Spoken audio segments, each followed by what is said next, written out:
Hello दोस्तों, कैसे हो आप। मैं जितेंद्र कुमार आप ही की YouTube channel daffodil coaching classes में हार्दिक स्वागत करता हूं। दोस्तों, लास्ट क्लास के अंदर हमने राष्ट्रपति की जो विधायक शक्तियां उन पर चर्चा की थी। राष्ट्रपति की कुछ विधायक शक्तियां पढ़ना बाकी रह गया था, आज उन पे हम चर्चा करते हैं। आज हम बात करते हैं राष्ट्रपति की जो वीटो शक्ति होती है उस पर। राष्ट्रपति की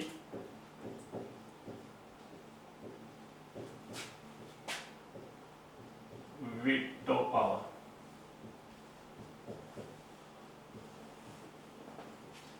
राष्ट्रपति को कुछ वीटो पावर मिले हैं, उन पर हम चर्चा करते हैं। देखो दोस्तों, जब संसद के दोनों सदन कौन संसद के जब दोनों सदन यानी लोकसभा और राज्यसभा के द्वारा जब कोई विधेयक पारित कर दिया जाता है और दोनों के द्वारा पारित होने के बाद जब वो राष्ट्रपति के समक्ष जाता है,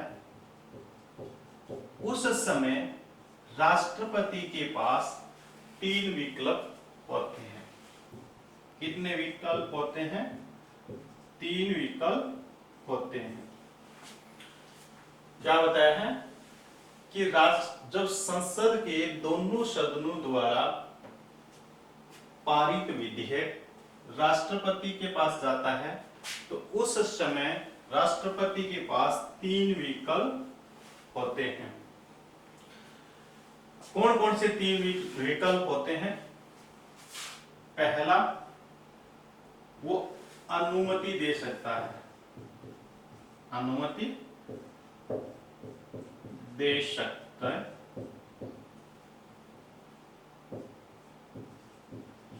है, दूसरा कौन सा विकल्प होता है कि वो पुनर्विचार के लिए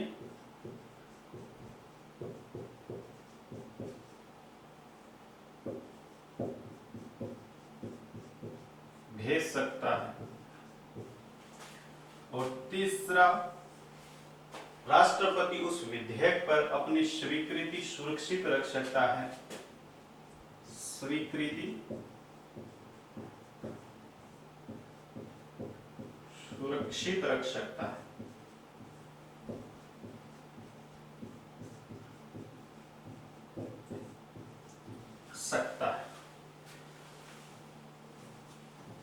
तो संसद के द्वारा पारित विधेयक जब राष्ट्रपति के पास आता है तो राष्ट्रपति के पास ये 3 विकल्प होते हैं।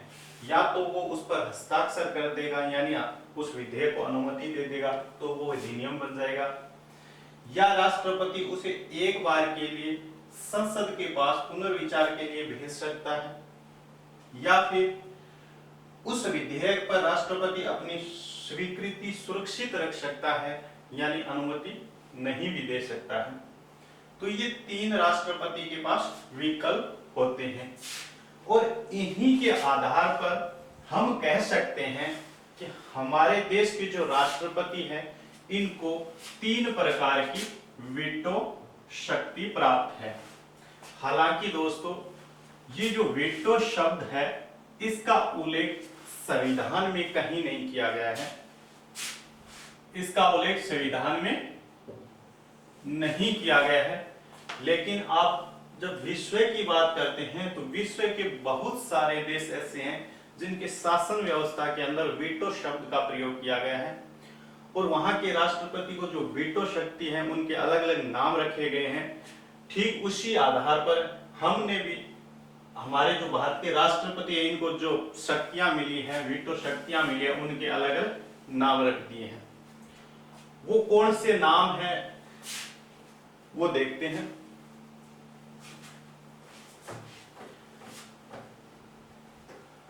दोस्तों, 3 प्रकार की वीटो पावर मिली है राष्ट्रपति को।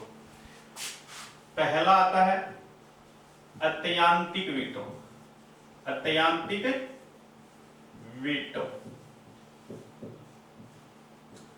दूसरा निलंबनकारी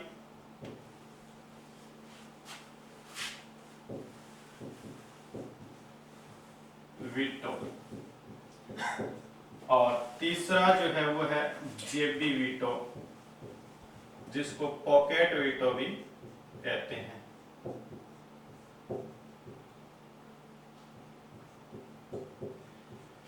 कहने का मतलब वीटो शब्द का हालांकि भारतीय संविधान में उल्लेख नहीं किया गया, लेकिन हम विश्व की अगर बात करते हैं तो विश्व के बहुत सारे देशों के अंदर जो राष्ट्रपति हैं उनको वीटो शक्ति मिली है और उनके अलग अलग नाम रखे गए हैं। उसी के को देखते हुए भारत ने भी क्या किया, राष्ट्रपति को जो शक्ति है उनके नाम रख दिए।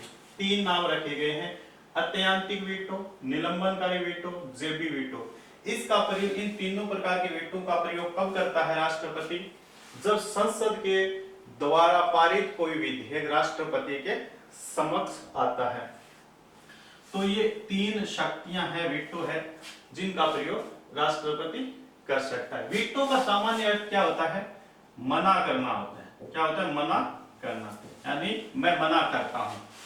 ये राष्ट्रपति का 3 वीटो शक्ति है। अब देखते हैं अत्यंतिक वीटो क्या है, निलंबनकारी वीटो कौन सी है, जेबी वीटो या पॉकेट वीटो कौन सी है। ये जो अत्यंतिक वीटो, इसका मतलब ये हो गया कि जब राष्ट्रपति के समक्ष कोई गैर सरकारी विधेयक आता है, कौन सा विधेयक? गैर सरकारी विधेयक जब राष्ट्रपति के पास आता है तो राष्ट्रपति उस पर अनुमति देने के लिए मना कर सकता है। गैर सरकारी विधेयक, जब कोई गैर सरकारी विधेयक किसके पास आता है? राष्ट्रपति के पास आता है, तो राष्ट्रपति उस गैर सरकारी विधेयक पर अनुमति नहीं दे सकता है। कहने का मतलब गैर सरकारी विधेयक पर अनुमति देने के लिए राष्ट्रपति बाध्य नहीं होगा, वो अनुमति नहीं भी दे सकते हैं। यहाँ एक शब्द है गैर सरकारी विधेयक। एक सरकारी विधेयक होता है और एक गैर सरकारी। इसमें पहले देखते हैं अंतर क्या है।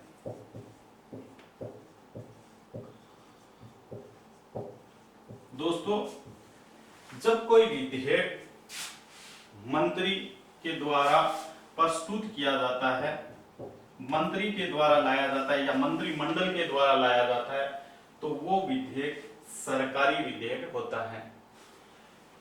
और जब कोई विधेयक संसद के अन्य सदस्यों के द्वारा लाया जाता है तो वो विधेयक कैसा होता है? गैर सरकारी विधेयक होता है। और ये गैर सरकारी विधेयक की जो पावर है वो सरकारी विधेयक से कम होती है। तो जब राष्ट्रपति के पास गैर सरकारी विधेयक आता है तो वो अपनी अनुमति देने के लिए बाध्य नहीं है, यानी उसको अनुमति नहीं भी दे सकता है। ये तो होगी गैर सरकारी विधेयक की बात। ये जो गैर सरकारी विधेयक पर मना करता है अनुमति देने के लिए, ये किस आधार पर करता है? क्योंकि इसके पास कौन सा वीटो है? अत्यंतिक वीटो है। अब बात करते हैं सरकारी विधेयक की। मान लो सरकारी विधेयक राष्ट्रपति के पास आता है, यानी कोई मंत्रिमंडल है, यानी मंत्री है या मंत्रिमंडल है, ये कोई विधेयक पेश किया संसद के अंदर और संसद ने वो पारित कर दिया और वो कहां आया? राष्ट्रपति के पास आता है। अब ये जो विधेयक है ये इस समय राष्ट्रपति के पास विचाराधीन है। जब कोई सरकारी विधेयक राष्ट्रपति के पास विचाराधीन हो और उसी समय उस मंत्री या मंत्रिमंडल ने अगर त्याग पत्र दे दिया तो फिर क्या होगा? तो फिर सीधा सा मतलब है कि जब नया मंत्रिमंडल बनेगा और उस नए मंत्रिमंडल ने अगर उस विधेयक को पारित करने की अनुमति दे देता है तो राष्ट्रपति उसे पारित कर देगा। अगर वो अनुमति नहीं देता है, यानी जो नया मंत्रिमंडल है वो कह देता है कि नहीं उस विधेयक को पारित नहीं करना है, तो राष्ट्रपति उस पर अनुमति नहीं देगा।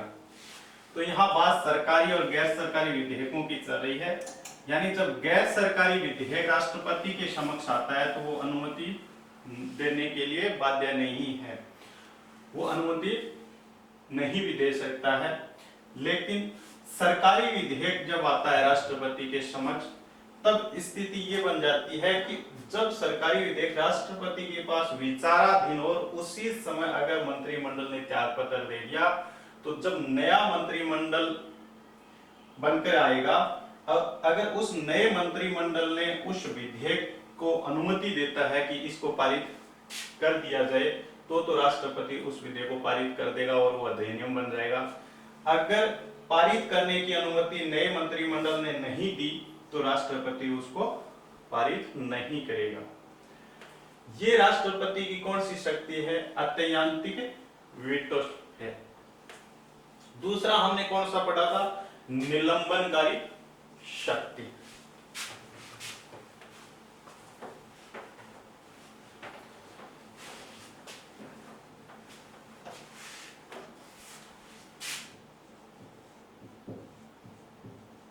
निलंबनकारी वीटो। इस शक्ति का प्रयोग कब करता है राष्ट्रपति? देखो दोस्तों, जब संसद के दोनों सदन लोकसभा और राज्यसभा के द्वारा जब कोई विधेयक पारित हो जाता है, और पारित होने के बाद जब वो राष्ट्रपति के पास जाता है, तो राष्ट्रपति के पास उस समय यह निलंबनकारी वीटो होती है कि राष्ट्रपति उस विधेयक को पुनर्विचार के लिए किसके पास भेज सकता है? संसद के पास भेज सकता है। इसलिए पुनर्विचार के लिए क्या मतलब हुआ कि संसद के दोनों सदनों द्वारा पारित कोई विधेयक जब राष्ट्रपति के पास आएगा, तो राष्ट्रपति अपने निलंबनकारी वीटो का प्रयोग करते हुए उसे एक बार के लिए पुनर्विचार के लिए संसद के पास भेज सकता है। लेकिन यहां पर एक बात ध्यान रखना, अगर संसद ने, राष्ट्रपति ने पुनर्विचार के लिए वापस संसद के पास भेज दिया, अब अगर संसद ने उस विधेयक में संशोधन करके या बिना संशोधन करके अगर पुनः पारित कर दिया और पारित करने के बाद वो वापस कहां आएगा? राष्ट्रपति के पास आएगा। तो जब संसद के द्वारा पुनः पारित करने के बाद उस विधेयक पर राष्ट्रपति हस्ताक्षर करने के लिए क्या होगा? बाध्य होगा। यानी राष्ट्रपति अपने निलंबनकारी वीटो का प्रयोग करते हुए केवल एक बार के लिए पुनर्विचार के लिए संसद के पास विधेयक को भेज सकता है, मात्र एक बार के लिए। अगर संसद ने उस विधेयक में संशोधन करके या बिना संशोधन किए अगर पुनः पारित कर दिया, तो राष्ट्रपति उस विधेयक पर साइन करने के लिए बाध्य होगा। ये है राष्ट्रपति की निलंबनकारी वीटो। लेकिन धन विधेयक की अगर बात आई,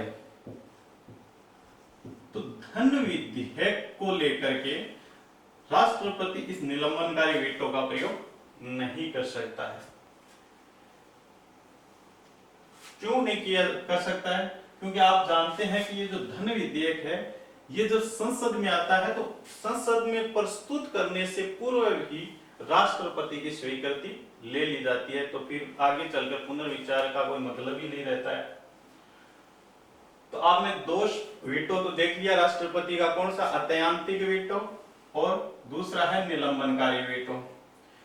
तीसरा जो वीटो है वो है जेबी वीटो, जिसको हम पॉकेट वीटो से भी के नाम से भी जानते हैं।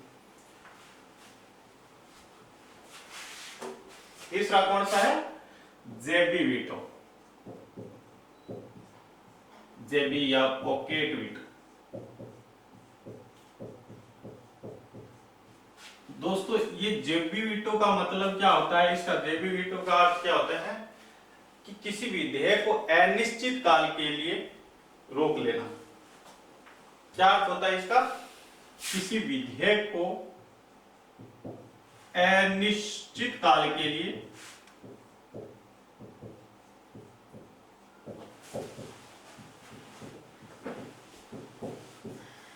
रोक लेना। दोस्तों जेबी वीटो का मतलब ये हो गया कि अगर संसद ने कोई विधेयक पारित कर दिया और वो संसद द्वारा पारित विधेयक राष्ट्रपति के पास आता है, उस समय राष्ट्रपति ना ही तो उस पर स्वीकृति देता है और ना ही उसे पुनर्विचार के लिए वापस संसद के पास भेजता है, बल्कि एक अनिश्चित काल के लिए अपने पास ही रख लेता है। उस वीटो को कहते हैं जेबी या पॉकेट वीटो। क्या कहा गया है कि संसद जब कोई विधेयक पारित कर देती है और वो जो राष्ट्रपति के पास आता है और उस समय राष्ट्रपति ना तो पुनर्विचार के लिए संसद के पास भेजता है और ना ही राष्ट्रपति उस पर अनुमति देता है, बल्कि राष्ट्रपति उसे एक अनिश्चित काल के लिए अपने पास रख लेता है, तो उस वीटो को कहते हैं जेबी वीटो या पॉकेट वीटो। अब सवाल यह आता है कि जेबी वीटो का आधार क्या है, क्यों लगाते हैं राष्ट्रपति जेबी वीटो, क्यों किसी विधेयक को अनिश्चित काल के लिए अपने पास रोक लेते हैं। तो जेबी वीटो का आधार ये है कि हमारे संविधान के अंदर किसी विधेयक पर राष्ट्रपति के द्वारा निर्णय लेने की जो समय सीमा है वो निर्धारित नहीं की गई।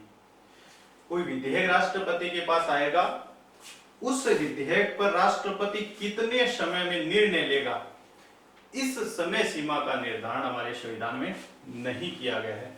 इसलिए इस जेबी वीटो का भी प्रयोग राष्ट्रपति कर सकता है।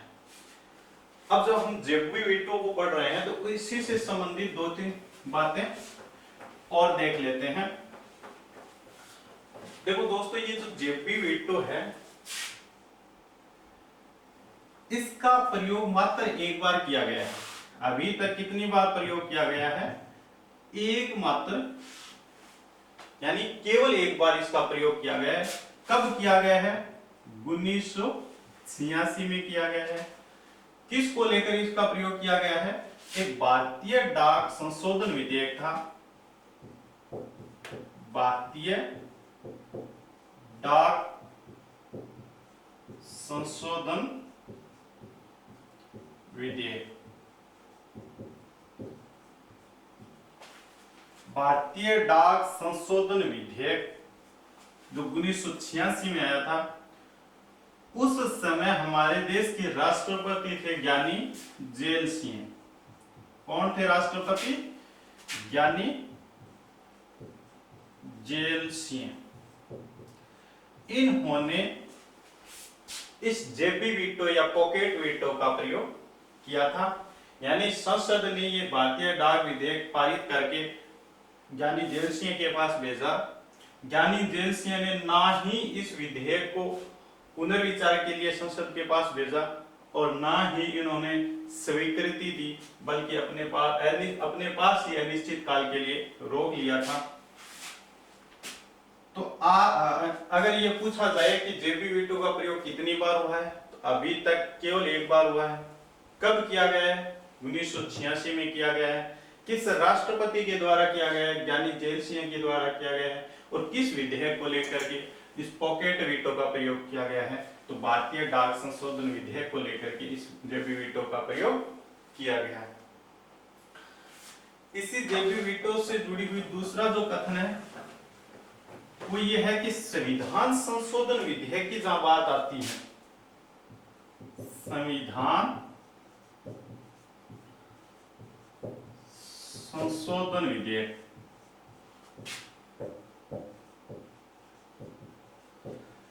तो संविधान संशोधन जो विधेयक होगा इस पर राष्ट्रपति को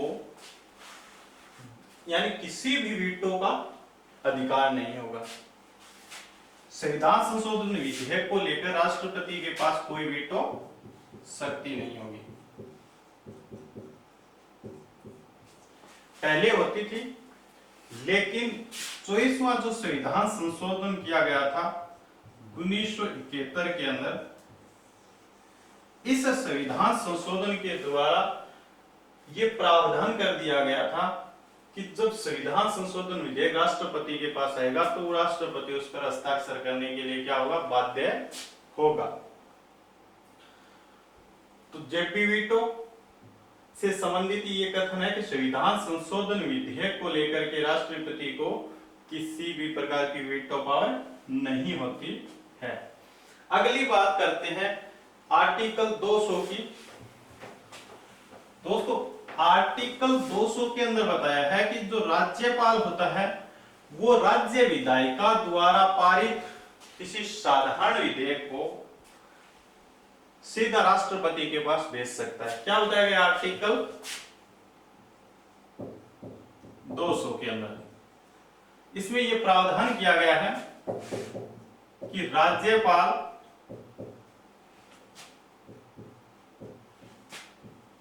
राज्य विधायिका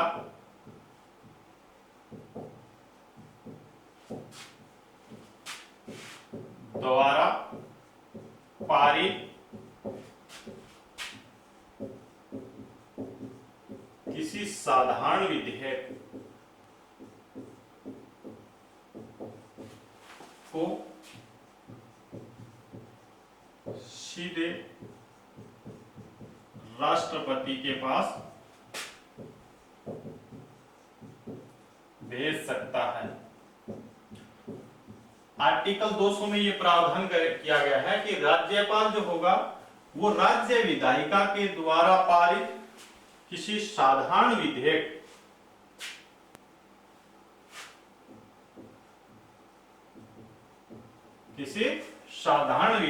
को सीधे राष्ट्रपति के पास भेज सकता है। यानी राज्य विधायिका ने कोई ऐसा विधेयक पारित कर दिया, क्या कर दिया, एक ऐसा विधेयक पारित कर दिया जिससे संघ और राज्य के संबंध प्रभावित हो रहे हैं या संघ की कोई विषय वस्तु प्रभावित हो रही है। और ऐसा राज्यपाल, उस राज्य के राज्यपाल को एहसास हो जाता है कि ये विधायक अपने जो राज्य की जो विधायिका द्वारा पारित विधेयक है इससे संघ और राज्य के संबंध प्रभावित होंगे, तो राज्यपाल उस विधेयक को सीधा कहां भेज देगा, राष्ट्रपति के पास भेज देगा। किस आर्टिकल के तहत? आर्टिकल 200 के तहत राज्यपाल को यह पावर है कि वो राज्य विधायिका द्वारा पारित कोई ऐसा विधेयक जिससे संघ व राज्य के संबंध खराब होते हैं या प्रभावित होते हैं, तो राज्यपाल उसे सीधा कहां भेज सकता है, राष्ट्रपति के पास भेज सकता है। अब राज्य विधायिका द्वारा पारित विधेयक है और राज्यपाल उसे कहां भेज रहा है, सीधा राष्ट्रपति के पास भेज रहा है, तो क्या उस समय राष्ट्रपति के पास ये वीटो पावर है क्या? बिल्कुल है। अगर राज्य विधायिका द्वारा पारित विधेयक भी अगर राष्ट्रपति के पास जाता है तो राष्ट्रपति के पास उस समय ये तीनों विकल्प मौजूद होते हैं। कौन कौन से? या तो वो राष्ट्रपति उस राज्य विधायिका द्वारा पारित विधेयक पर हस्ताक्षर कर देगा यानी अनुमति दे देगा, या राष्ट्रपति उसे राज्य विधायिका के पास एक बार के लिए पुनर्विचार के लिए भेज सकता है, या वो उस पर जेपी वीटो का भी प्रयोग कर सकता है। यही बात केंद्र के अंदर थी। यानी जब संसद के द्वारा पारित विधेयक राष्ट्रपति के पास आता था तो राष्ट्रपति के पास उस समय तीन विकल्प होते थे, यानी तीन वीटो पावर होती थी। या तो वो अनुमति दे देता, या पुनर्विचार के लिए भेज देगा, या जेबी वीटो का प्रयोग कर लेगा। ठीक उसी प्रकार से अगर राज्य विधायिका द्वारा कोई विधेयक पारित है और वो सीधा राज्यपाल राष्ट्रपति के पास भेज दिया तो उस समय राष्ट्रपति के पास ये तीनों शक्तियां प्राप्त होती हैं। राष्ट्रपति उस पर हस्ताक्षर करके अनुमति दे सकता है, उसे पुनर्विचार के लिए राज्य विधायिका के पास भेज सकता है और उस पर राष्ट्रपति जेबी वीटो का प्रयोग भी कर सकता है। हालांकि केंद्र से यहाँ राष्ट्रपति को एक अधिक ज्यादा ही शक्ति प्राप्त होती है। केंद्र में क्या होता था कि संसद के द्वारा पारित विधेयक जब राष्ट्रपति के पास आता था और राष्ट्रपति अगर पुनर्विचार के लिए संसद के पास भेज दिया और संसद ने अगर पुनः उसे पारित करके राष्ट्रपति के पास भेज देती है तो राष्ट्रपति साइन करने के लिए या अनुमति देने के लिए बाध्य हो जाता है, यानी उसको अनुमति देनी होती है। लेकिन यहाँ पर ऐसा नहीं है। यहाँ पर अगर राष्ट्रपति ने पुनर्विचार के लिए विधेयक को राज्य विधायिका के पास भेज दिया और राज्य विधायिका ने इसे पुनः पारित करके राष्ट्रपति के पास भेज देती है विधेयक को, तो भी राष्ट्रपति उस पर हस्ताक्षर करने के लिए बाध्य नहीं होता है। ये एक एक्स्ट्रा पावर होती है राज्य विधायिका को द्वारा पारित विधेयक को लेकर के राष्ट्रपति के पास। तो आपको समझ में आ गया होगा कि आर्टिकल 200 जो है वो राज्य विधायिका द्वारा पारित विधेयक को किसके पास भेज सकता है राज्यपाल? सीधा राष्ट्रपति के पास भेज सकता है, और उस समय राष्ट्रपति के पास ये तीनों वेटो शक्ति होती है। तो ये थी राष्ट्रपति की वेटो पावर। यानी हमने कितने भागों में बांटा? 3 भागों में बांटा, अत्यांतिक वीटो, निलंबनकारी वीटो और जेबी वीटो या पॉकेट वीटो।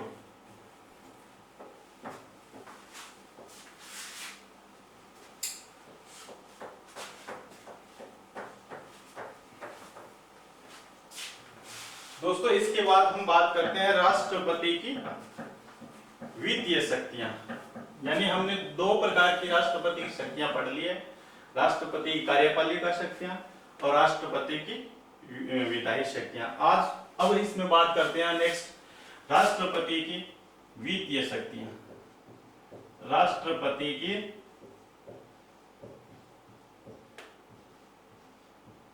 वित्तीय शक्तियां।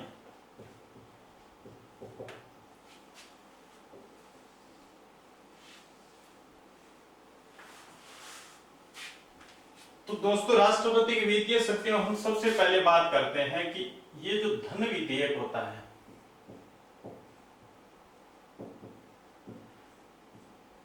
ये धन विधेयक राष्ट्रपति की पूर्व स्वीकृति, राष्ट्रपति की पूर्व स्वीकृति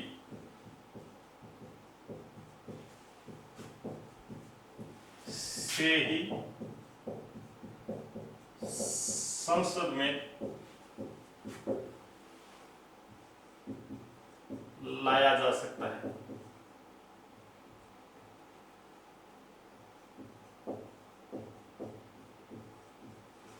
वित्तीय शक्तियों में सबसे पहले हम क्या पढ़ रहे हैं कि धन विधेयक राष्ट्रपति की पूर्व स्वीकृति से ही संसद में लाया जा सकता है।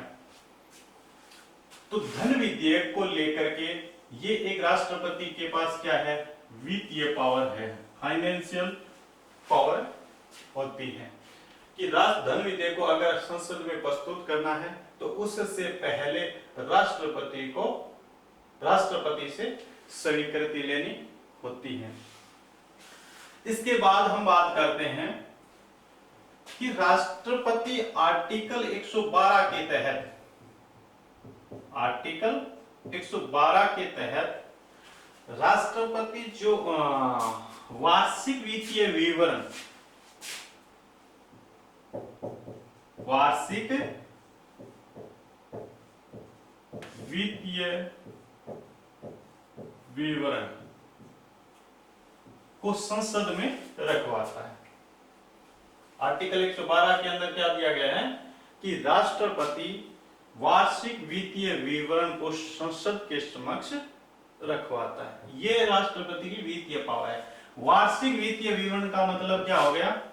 जिसे हम आम बोलचाल की भाषा में बजट कहते हैं। क्या कहते हैं? बजट कहते हैं। दोस्तों संविधान के किसी भी आर्टिकल के अंदर ये बजट शब्द का उल्लेख नहीं किया गया है, इसके लिए वार्षिक वित्तीय विवरण शब्द का प्रयोग किया गया है। तो ये जो वार्षिक वित्तीय विवरण यानी बजट जो है ये संसद के समक्ष रखवाता कौन है? आर्टिकल 112 के तहत राष्ट्रपति रखवाता है। ये राष्ट्रपति की क्या है? वित्तीय शक्ति। इसके बाद हम बात करते हैं कि आर्टिकल 267, आर्टिकल 267 के तहत राष्ट्रपति की जो भारतीय आकस्मिक नीति है,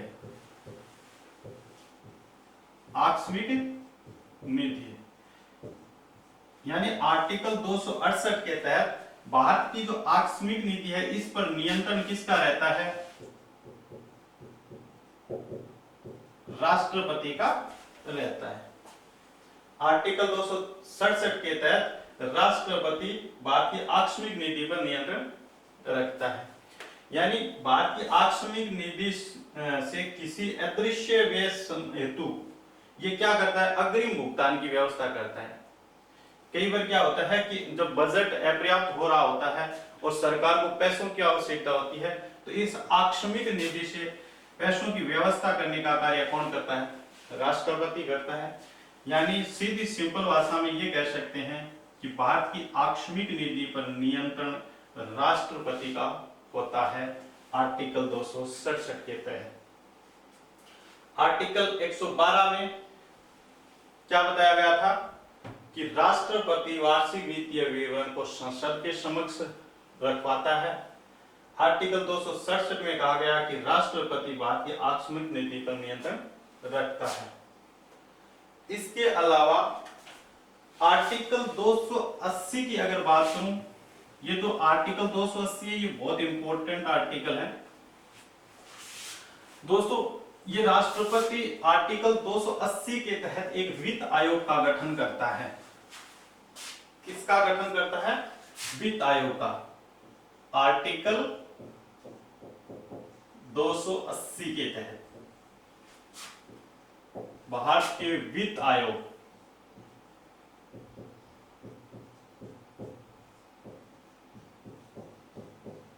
गठन, भारत के वित्त आयोग का गठन कौन करता है? राष्ट्रपति करता है। किस आर्टिकल के तहत? आर्टिकल 280 के तहत। अब बात आती है कि ये जो वित्त आयोग है इसका गठन क्यों किया जाता है? देखो दोस्तों, संघ और राज्यों के मध्य, किसके मध्य? संघ व राज्यों के मध्य राजस्व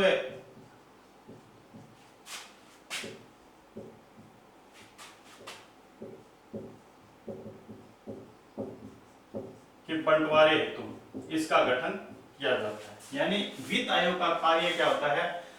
जो भी टैक्स के रूप में पैसे आते हैं उन पैसों में से संघ के पास कितने रहेंगे, राज्यों के पास कितने जाएंगे, किन किन राज्यों के पास कितने कितने जाएंगे, इसका बंटवारा, राजस्व का बंटवारा किस प्रकार से होगा, ये सारा कार्य कौन करता है? वित्त आयोग करता है।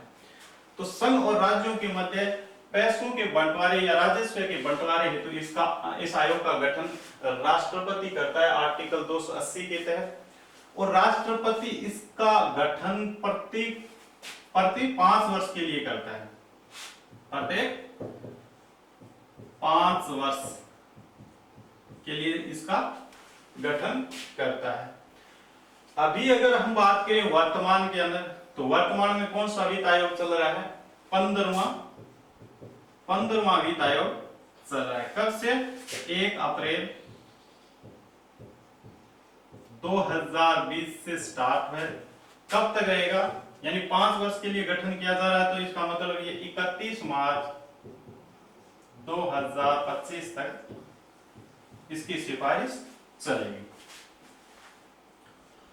और ये जो 15वें वित्त आयोग है इसके अध्यक्ष कौन है? वर्तमान एन के सिंह हैं, इसके अध्यक्ष हैं। तो आर्टिकल 280 के तहत वित्त आयोग का गठन राष्ट्रपति करता है प्रत्येक 5 वर्ष के लिए। क्यों करता है? संघ और राज्यों के मध्य राजस्व के बंटवारे हेतु। और वर्तमान में 15वां वित्त आयोग चल रहा है जो 1 अप्रैल 2020 से 31 मार्च 2025 तक रहेगा और इसके अध्यक्ष एन के सिंह हैं। तो हमने देखा कि धन विधेयक को संसद में प्रस्तुत करने से पूर्व राष्ट्रपति की स्वीकृति अनिवार्य है। इसके बाद हमने आर्टिकल 112 देखा। आर्टिकल 112 के तहत राष्ट्रपति वार्षिक वित्तीय विवरण को संसद के समक्ष रखवाता है। और आर्टिकल 280 के तहत वित्त आयोग का गठन करता है और आर्टिकल 267 के तहत राष्ट्रपति आकस्मिक निधि पर नियंत्रण रखता है। ये राष्ट्रपति की कुछ वित्तीय शक्तियां हैं। इसके बाद हम बात करते हैं राष्ट्रपति की न्यायिक शक्तियां।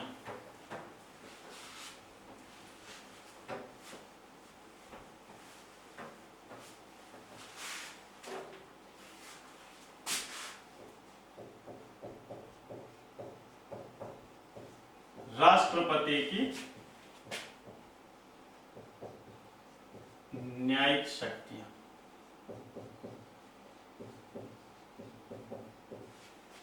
दोस्तों, हमने राष्ट्रपति, कार्यपालिका, विधायिका और वित्तीय शक्तियों के बारे में पढ़ लिया है। अब बात करेंगे हम राष्ट्रपति की न्यायिक शक्तियां। देखो दोस्तों,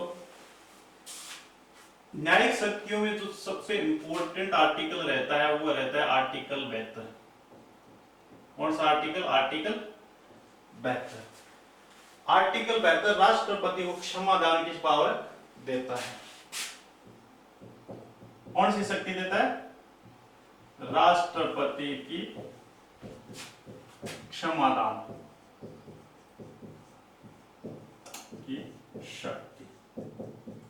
यानी सिंपल सा क्वेश्चन पूछ सकता है कि राष्ट्रपति क्षमादान की शक्ति का उल्लेख किस आर्टिकल में किया गया है? आर्टिकल 72 के अंदर किया गया है।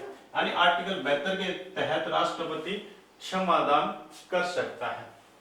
देखो दोस्तों, ये कब जरूरी पड़ती है? देखो, अपने देश के अंदर एकल न्यायपालिका पाई जाती है। यानी कोई किसी दोषी को अधीनस्थ न्यायालय के द्वारा जब सजा दी जाती है और वह संतुष्ट नहीं होता है तो वो अधीनस्थ न्यायालय से कहां जा सकता है? हाई कोर्ट में जा सकता है।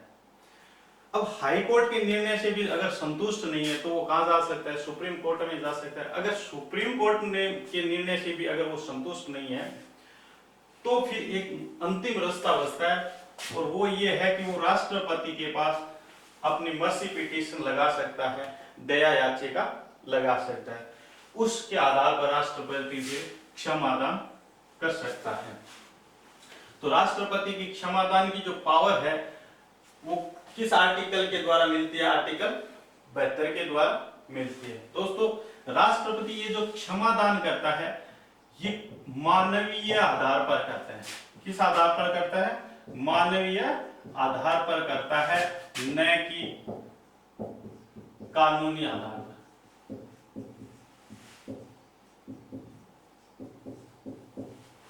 तो पूछ ले कि राष्ट्रपति क्षमादान किस आधार पर करता है, तो सीधा सा सिंपल जवाब मानवीय आधार पर। किस आधार पर नहीं करता? कानूनी आधार पर नहीं करता है। देखो दोस्तों, ये राष्ट्रपति जो है ये किसको क्षमादान करता है? यहाँ 3 शब्द है। एक तो सैनिक न्यायालय के द्वारा अगर कोई व्यक्ति दंडित है, सैनिक न्यायालय द्वारा किसी व्यक्ति को सजा मिले उसको माफ कर सकता है, या संघ सूची का कोई विषय है, या हम ये कहें कि संघीय जो विधि है उसके विरुद्ध किसी ने अपराध कर दिया तो उसके तहत जो सजा मिली है, दंड मिला है, उसके लिए क्षमादान कर सकता है, या मृत्यु दंड। इन 3 विषयों में राष्ट्रपति क्षमादान करता है। यानी सैनिक न्यायालय द्वारा दंडित व्यक्ति को संघ सूची के विरुद्ध अगर किसी ने अपराध किया है और मृत्यु दंड के संबंध में राष्ट्रपति क्षमादान कर सकता है। किस आधार पर? मानवीय आधार पर, न कि कानूनी आधार पर। दोस्तों, यहाँ पर राष्ट्रपति क्षमादान कर सकता है, लेकिन राष्ट्रपति क्षमादान के लिए जो निर्णय देता है उस निर्णय की न्यायिक समीक्षा भी की जा सकती है। न्यायिक समीक्षा की जा सकती है। दूसरी बात, राष्ट्रपति जब क्षमादान करता है तो 3 प्रकार से करता है। कैसे 3 प्रकार से? या तो वो जो दंड है उसकी प्रकृति बदल सकता है, नेचर बदल सकता है, यानी दंड की प्रकृति बदल सकता है। दूसरा, दंड की अवधि कम कर सकता है, दंड की अवधि कम कर सकता है। और तीसरा, पूरी तरह से समाप्त कर सकता है।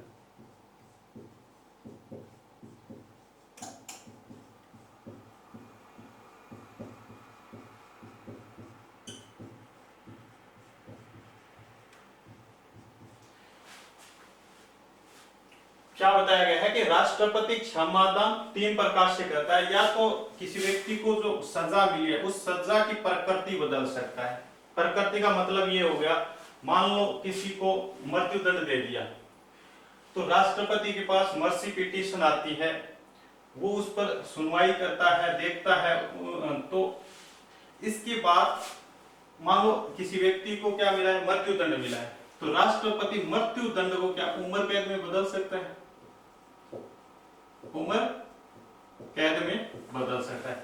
यानी जो दंड है उसकी प्रकृति चेंज हो गई, तो राष्ट्रपति दंड की प्रकृति चेंज कर सकता है, यानी मृत्युदंड को उम्र कैद में बदल सकता है। दूसरा, दंड की अवधि कम कर सकता है। मान लो किसी को उम्र कैद की सजा मिली, इसको घटाकर वो 5 साल या 10 साल कर सकता है, यानी दंड की जो अवधि है वो क्या कर सकता है, कम कर सकता है। दूसरा दंड, तीसरा है दंड को पूरी तरह समाप्त कर सकता है। तो ये भी राष्ट्रपति के पास पावर है। दोस्तों, ये जो क्षमादान करता है, इसकी और क्षमादान के समय जो राष्ट्रपति निर्णय देता है उसकी न्यायिक समीक्षा की जा सकती है। लेकिन यहाँ ध्यान रखना, यहाँ क्षमादान करता है राष्ट्रपति, वो स्वविवेक से नहीं करता है, बल्कि प्रधानमंत्री व मंत्री परिषद की सलाह पर करता है। प्रधानमंत्री व मंत्री परिषद, इन दोनों की सलाह पर करता है। तो आर्टिकल 72 में क्या बताया गया है कि राष्ट्रपति को क्षमादान की शक्ति है। राष्ट्रपति क्षमादान मानवीय आधार पर करता है, न कि कानूनी आधार पर करता है। राष्ट्रपति क्षमादान प्रधानमंत्री और मंत्रिपरिषद की सलाह पर करता है, न कि स्वविवेक पर करता है। राष्ट्रपति 3 विषयों के संबंध में क्षमादान कर सकता है। सैनिक न्यायालय द्वारा दंडित व्यक्ति को, संघ सूची के विरुद्ध किसी को सजा मिली है उस व्यक्ति को, या मृत्युदंड को, इन 3 विषयों के संबंध में क्षमादान कर सकता है। राष्ट्रपति क्षमादान के तहत दंड की प्रकृति बदल सकता है, दंड की अवधि कम कर सकता है, दंड को पूरी तरह समाप्त कर सकता है, और राष्ट्रपति के इस निर्णय की न्यायिक समीक्षा की जा सकती है। तो इतना राष्ट्रपति की क्षमादान की शक्ति से संबंधित बातें याद रखनी है। नेक्स्ट बात करते हैं हम आर्टिकल 124 की। दोस्तों, राष्ट्रपति आर्टिकल 124 के तहत सर्वोच्च न्यायालय के न्यायाधीशों की नियुक्ति करता है। किसकी नियुक्ति करता है? सर्वोच्च न्यायालय के न्यायाधीशों की नियुक्ति करता है। यह राष्ट्रपति की न्यायिक शक्ति है। आर्टिकल 124 सुप्रीम कोर्ट के न्यायाधीशों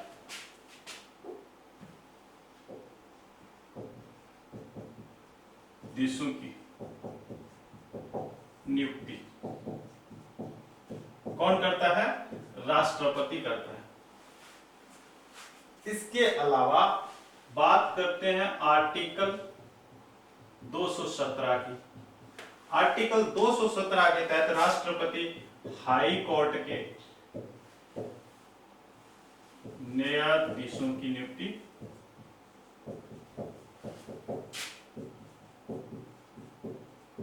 करता है। इन दोनों आर्टिकलों को एक साथ याद रखना कि आर्टिकल 124 के तहत राष्ट्रपति सुप्रीम कोर्ट के न्यायाधीशों की नियुक्ति करता है, और आर्टिकल 217 के तहत राष्ट्रपति हाई कोर्ट के न्यायाधीशों की नियुक्ति करता है। सुप्रीम कोर्ट के न्यायाधीशों को शपथ भी राष्ट्रपति ही दिलाता है, लेकिन हाई कोर्ट के न्यायाधीशों को शपथ कौन दिलाता है? उस राज्य का राज्यपाल दिलाता है। और हाई कोर्ट के न्यायाधीशों की नियुक्ति करनी होती है, उससे पहले उस राज्य के राज्यपाल और सुप्रीम कोर्ट के न्यायाधीश से विचार विमर्श भी करते हैं राष्ट्रपति। तो ये दो चीजें ध्यान में रखना। दोस्तों वर्तमान में क्या है, सुप्रीम कोर्ट या हाई कोर्ट के जो न्यायाधीश है इनकी नियुक्ति कॉलेजियम व्यवस्था पर होने लगी है। किसके आधार पर?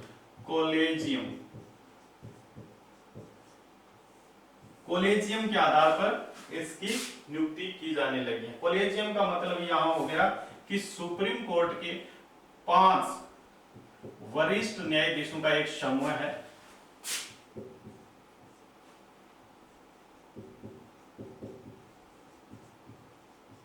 सुप्रीम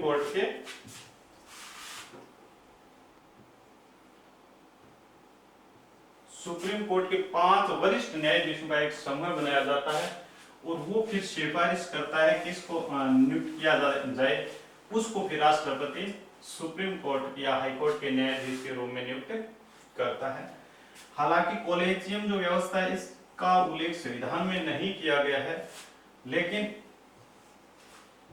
1993 के अंदर एक न्यायिक निर्णय के द्वारा ये कॉलेजियम व्यवस्था शुरू की गई थी। बाद में 99वां संविधान संशोधन किया गया 2014 के अंदर, और इस 99वें संविधान संशोधन के द्वारा इस कॉलेजियम व्यवस्था को बंद कर दिया गया था। लेकिन अगले ही साल सन 2015 में एक न्यायिक निर्णय के द्वारा ये पुनः प्रारंभ हो गई थी। यानी सबसे पहले 1993 में ये शुरू होती है कॉलेजियम व्यवस्था, 99वें संविधान संशोधन 2014 में इसे समाप्त कर दिया गया था, और 2015 के अंदर ये एक न्यायिक निर्णय के द्वारा पुनः प्रारंभ हो जाती है। और वर्तमान में इसी कॉलेजियम की सिफारिश पर राष्ट्रपति हाई कोर्ट के न्यायाधीशों की नियुक्ति करता है। हाई कोर्ट के न्यायाधीशों को शपथ कौन दिलाता है? उस राज्य का राज्यपाल, जबकि सुप्रीम कोर्ट के न्यायाधीशों को शपथ कौन दिलाता है? राष्ट्रपति दिलाता है। तो आर्टिकल 124 के तहत सुप्रीम कोर्ट के न्यायाधीशों की नियुक्ति करता है, उनको शपथ दिलाता है। आर्टिकल 217 के तहत हाई कोर्ट के न्यायाधीशों की नियुक्ति करता है, और वर्तमान में इस कॉलेजियम व्यवस्था के आधार पर न्यायाधीशों की नियुक्ति राष्ट्रपति करता है। कॉलेजियम व्यवस्था की शुरुआत 1993 में हुई थी एक न्यायिक निर्णय के द्वारा, 2014 में समाप्त किया गया था, और 2015 में ये पुनः शुरू हो गया था। कॉलेजियम व्यवस्था क्या होती है? ये सुप्रीम कोर्ट के 5 वरिष्ठ न्यायाधीशों का एक समूह होता है जो सिफारिश करता है कि किस न्यायाधीश की नियुक्ति करनी है, किसकी नहीं। ये होती है कॉलेजियम व्यवस्था। उस समूह को सुप्रीम कोर्ट का जो 5 वरिष्ठ न्यायाधीशों का समूह होता है उसे ही कॉलेजियम कहा जाता है।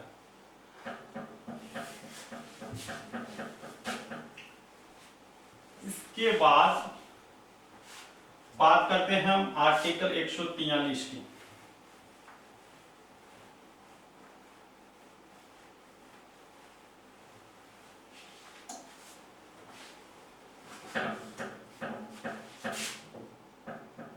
आर्टिकल 143 दोस्तों, आर्टिकल 143 के तहत राष्ट्रपति सुप्रीम कोर्ट से सलाह ले सकता है। राष्ट्रपति सुप्रीम कोर्ट से सलाह ले सकता है। किस आर्टिकल के तहत? आर्टिकल 143 के तहत। यानी संविधान में प्रावधान किया है कि आर्टिकल 143 के तहत राष्ट्रपति सुप्रीम कोर्ट से सलाह ले सकता है किसी संवैधानिक विषय को लेकर के।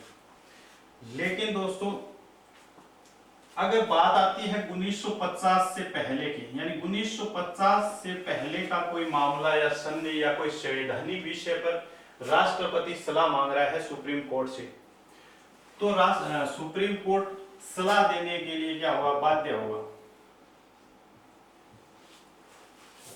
1950 से पहले का अगर कोई मामला है और उस पर राष्ट्रपति सुप्रीम कोर्ट से सलाह मांग रहा है, तो सुप्रीम कोर्ट वहां पर सलाह देने के लिए क्या होगा? बाध्य होगा।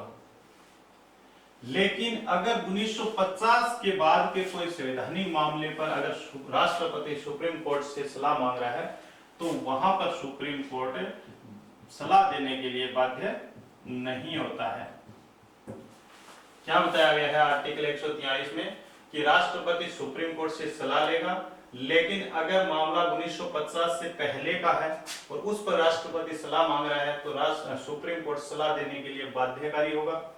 अगर 1950 के बाद का कोई मामला है और उस पर राष्ट्रपति सलाह मांग रहा है तो सुप्रीम कोर्ट सलाह देने के लिए बाध्य नहीं होगा। अब सुप्रीम कोर्ट सलाह देने के लिए बाध्य नहीं होगा, यानी 1950 के बाद का अगर मामला है तो। लेकिन दोस्तों अब सुप्रीम कोर्ट ने मान ली सलाह दे दी है तो सुप्रीम कोर्ट की सलाह मानने के लिए राष्ट्रपति बाध्य नहीं है।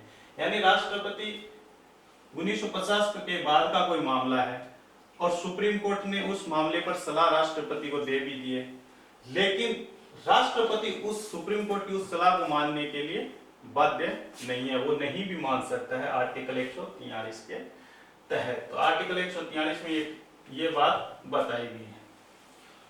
ये थी राष्ट्रपति की कुछ न्यायिक शक्तियां।